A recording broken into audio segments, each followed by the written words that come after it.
আসসালামু আলাইকুম। আজকে আমরা যে বিষয়টা নিয়ে আলোচনা করব সেটা আমাদের এই মাস্টারমাইন্ড খ্যাত উপদেষ্টা জনাব মাহফুজ আলম। তিনি আমাদের মুক্তিযুদ্ধ এবং মুক্তিযুদ্ধের পূর্ববর্তী যে সমস্ত ঘটনাবলী আছে ওই সমস্ত ঘটনাবলীকে তিনি মেটিকুলাস ডিজাইন হিসেবে উল্লেখ করছেন এবং ওই মেটিকুলাস ডিজাইনে কেউ যদি অনুতপ্ত না হয় তাহলে ২৪-এর ক্ষেত্রে তারা কেন অনুতপ্ত হবেন এই বিষয়ে তিনি উল্লেখ করছেন এবং আমাদের মহান মুক্তিযুদ্ধ ১৯৭১-কে তিনি এই যে এক বিহারি এবং বাঙালিদের দাঙ্গা হিসেবে তিনি উল্লেখ করতেছেন। তার এই পরিপ্রেক্ষিতে বা এই ঔদ্ধত্যপূর্ণ কথার বা বক্তব্যের বিপরীতে আমি তাকে বলতেছি, জনাব মাহফুজ আলম, আপনি অত্যন্ত জ্ঞানী এবং ৭১-কে আপনি ধারণ করেন না বলে আমি বিশ্বাস করি। সুতরাং আপনি এরকম বক্তব্য দিতে পারেন বা এরকম কথা বলতে পারেন, এটা আমি বিশ্বাস করি বা এটা আমি মেনেও নিচ্ছি। কিন্তু আপনি যেইভাবে ৭১-কে ছোট করতেছেন, যেভাবে এই যে ৭১-কে একটা দাঙ্গা হিসেবে আপনি উল্লেখ করতেছেন, এইটা আপনার ক্ষমতার ভিতরে নাই এরকম বক্তব্য দেয়া। আপনি ১৯৭১ সাল সম্পর্কে অবশ্যই ভালো জানেন, বরঞ্চ আমার থেকেও ভালো জানেন আমি বিশ্বাস করি। আমরা আমাদের বাবা দাদা বা নানাদের কাছ থেকে যতটুকু শুনছি, জানছি বা বুঝতেছি, ৭১-এর যে ভয়াবহ স্মৃতি, ৭১-এ মানুষ যেই সমস্ত আশা আকাঙ্ক্ষা নিয়ে এই যে তাদের দেশমাতৃকাকে স্বাধীন করছেন, সেই আশা আকাঙ্ক্ষা বা সেই চাওয়া পাওয়া তারা পূরণ করতে পারছে। তাদের মূল লক্ষ্য ছিল একটা স্বাধীন সার্বভৌমত্ব ভূখণ্ড। সেটা ১৯৭১ সালের মহান মুক্তিযুদ্ধের মাধ্যমে বাঙালি জাতি অর্জন করে নিয়েছে। এখন আপনি সেই অর্জনকে আপনি একটা এখানে একটা দাঙ্গা হিসাবে, যে বিহারি বাঙালির দাঙ্গা হিসাবে আপনি দেখেন।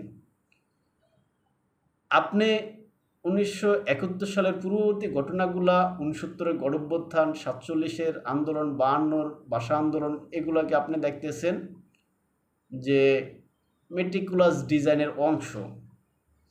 সেটা আপনি দেখতে পারেন, আপনার কাছে মনে হইতে পারে, কেননা আপনি তো এই সমস্ত ডিজাইনে বিশ্বাসী।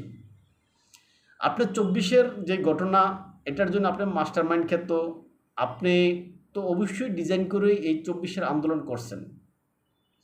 আর সেই ডিজাইনের অংশ হিসাবে বা ডিজাইনকে ফাঁস করার জন্য আপনাদের যে শিশু উপদেষ্টা হিসেবে পরিচিত জনাব আসিফ মাহমুদ সজীব ভূঁইয়া, তিনি তো অলরেডি একটা মন্তব্য করেই ফেলছেন যে ৫ই আগস্ট যদি আওয়ামী লীগ সরকারের পতন না হতো বা তৎকালীন সরকারের পতন না হতো, তাহলে আপনারা সশস্ত্র সংগ্রামে বা বিপ্লবে ঝাঁপিয়ে পড়তেন। এখন আপনারা সশস্ত্র সংগ্রাম বা বিপ্লবে ঝাঁপিয়ে পড়ার জন্য আপনাদের কাছে অবশ্যই অস্ত্রশস্ত্র দরকার ছিল, আর সেগুলো অবশ্যই আপনাদের কাছে ছিল, যেহেতু আপনাদের প্রস্তুতি ছিল তিনি বলছেন। এখন সেই অস্ত্রশস্ত্রগুলো তো অবশ্যই আপনাদের কাছে এখনও আছে, যৌথ বাহিনী এখনও আপনাদের কাছ থেকে সেগুলো উদ্ধার করতে পারেনি বলে আমি বিশ্বাস করি। এখন আপনারা সব কিছু নিয়ে বইসা আছেন এবং নিজেদের ইচ্ছামতো যখন তখন এক একটা মন্তব্য করে বা সমাজের ভিতরে বিশৃঙ্খলা সৃষ্টি করতেছেন। এটা না করলে মনে হয় ভালো হয়। আপনারা আলোচনায় থাকতে চান, আমরা তো আপনাদেরকে আলোচনায় রাখতেই আছি। এখন আপনারা আমাদের দেশ সম্পর্কে, আমাদের মহান মুক্তিযুদ্ধ সম্পর্কে এই আজে বাজে মন্তব্য করে কেন আপনাকে আলোচনায় থাকতে হবে ভাই? সুতরাং এটা না করলেও আপনি পারতেন, কেননা কোথায় ৭১ আর কোথায় ২৪ সেটা আপনি নিজেও ভালো করে জানেন। ৭১-কে আরও ৫০০ বছর পরেও মানুষ স্মরণ রাখবে, কিন্তু আপনার ২৪-কে ৫ বছর পরে মানুষ স্মরণ রাখবে না। এটা আপনি মানেন কি না মানেন, আপনি মানতেও পারেন, নাও মানতে পারেন, সেটা আপনার বিষয়। কিন্তু ৭১-কে আরও ৫০ বছর, ৫০০ বছর পরেও মানুষ স্মরণ রাখবে যে বাংলাদেশে ১৯৭১ সালে মহান মুক্তিযুদ্ধ সংগঠিত হয়েছে। কিন্তু ৫ বছর পরে মানুষে মনে রাখবে না যে ২০২৪ সালে আন্দোলন করছেন আপনারা মাস্টার মাইন্ড ছিলেন, আপনাদেরকে মনে রাখবে না। সুতরাং আমাদের জাতির শ্রেষ্ঠ যে অর্জন, সেই অর্জন নিয়ে আপনি কটাক্ষ না করলে ভালো হয়। আমরা যারা ১৯৭১ সালকে ধারণ করি বা 1971 সালে আমাদের মহান মুক্তিযুদ্ধকে আমরা সম্মান করি, শ্রদ্ধা করি। সুতরাং সেখানে আপনি এরকম মন্তব্য করার আপনি সেই রাইটস আপনার নাই। সুতরাং আপনি সেটা না করে আপনি চুপ থাকলে ভালো হতো, আমরা খুশি হতাম। এখন আপনি আগামীতে এরকম মন্তব্য করবেন না বলে আমি বিশ্বাস করি।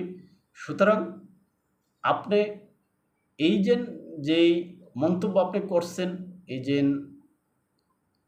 বিহারি এবং বাঙালি দাঙ্গা বলে আমাদের মহান মুক্তিযুদ্ধকে যেভাবে খাটো করছেন, এটার জন্য জাতি আপনাকে ক্ষমা করবে বলে আমি মনে করি না। তা ভালো থাকবেন সবাই। দেখা হবে অন্য কোনো ভিডিওতে, অন্য কোনো বিষয়ে। আসসালামু আলাইকুম। আমাদেরকে যদি আপনারা ফলো করতে চান ইউটিউব এবং ফেসবুকে স্বপ্নচারীর কথা নামে, ইনস্টাগ্রাম ও টিকটকে এনায়েত হোসেন নামে দেখতে পারেন। ভালো থাকবেন সবাই।